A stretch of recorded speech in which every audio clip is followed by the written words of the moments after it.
Ya omanyene omabagani osotere manyakaga na Nyakoya Hotel leta Peter Bogongo oyibono siri kumabwaye niga asiri tukuliyalera bagakoye nigwa lomonye kwikirana n'abarai agati yabona bana siasa gatero bekirana ngamono mo senator we county ya Kisii Richard Munyonga oyonyara gukwana igoro ryo muroberia na mono finance bill abayigo na gikiriyo korobekana kubono gwakolekana tasama tukabera bereka goeta aiga sense ya Kenya Meruded Mumanyi namange Nasa matanga yoko mwenia omonchorelia yo maselita Peter Bogongo asensemo ya musocho ime ya kitutu chache asebono abaraibeso kia bakoragwa no moseneta we county ya Kisii Richard Onyonga aseba muganire omoraibense Dr. William Ruto uchia kurwa ugochika guchase abanyanyimbo utuko kubarasa abasae abo bakurwa ebirengera byabo asomorembe. Remove the military from the streets of Nairobi.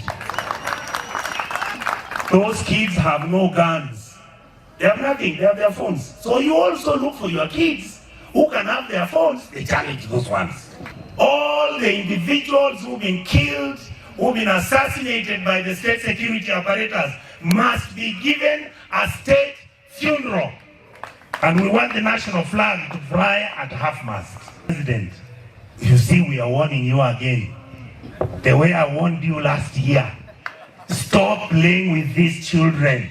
Tell your friends to stop stealing state resources. Tell your government ministers to use only one vehicle to work. Tell your ministers to stop employing their relatives, cousins and uncles and leaving the rest of the Kenyans in the streets. Then you are telling them go out and do content creation and put it on TikTok. The reason why the public hates your members of parliament is because 98% of them are corrupt. Yegati ya baraibadi wekirana ngamono mobunge wensemeyo Anthony Kibagendi oyo nyalibali Dr. Daniel Manduku omo seneta Onyamira Okongo Mogeni yegati ya bandabange asebono Kibagendi abolie ebunge gosika abananchi ekiagera na ubaba chorete asenonya nere agucha serikali. Sisi tunakuambia rais waheshimu wananchi, waheshimu wajumbe. Wajumbe wametumwa kule Nairobi to represent these people.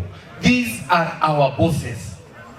Ile pesa walikuwa wanapeana kule milioni 2 eti tuweze kunyanyasa wa Kenya. Sisi tulikataa. Na kwa sasa, so I'm saying, let us go home.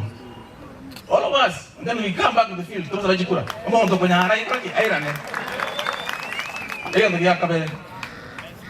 I told the president to reconstitute his cabinet because he has got incompetent people.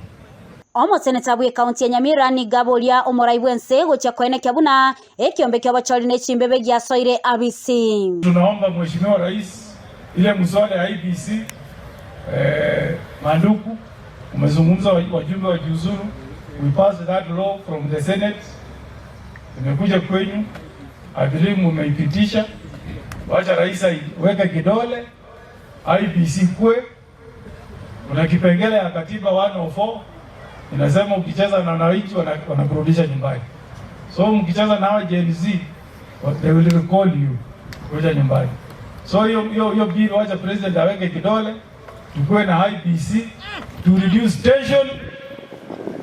Generation Z mkipata IBC iko ndani, kama kuna mtu asikii wananchi, fanya recall clause.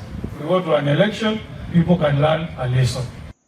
Nigo baigo omoraibu basai ase county ya Kisii abatogia ababunge bali babeka no ase a finance bill na goteba nigo babwate okugania okuyango tia ase abananchi. Tunawavulia kofia na mnaporudi sidi kusimama na mwananchi bali bonsi pibasali de mwananchi abananchi abanababa batomete hane nabo bako basokiria sanse muna baba sogeti go chiaria etaneri bakaimo kinenda igoro bakagena. Golipota ya Egetaseni Kya Ndizi TV ile taliane Mildred Mumanyi.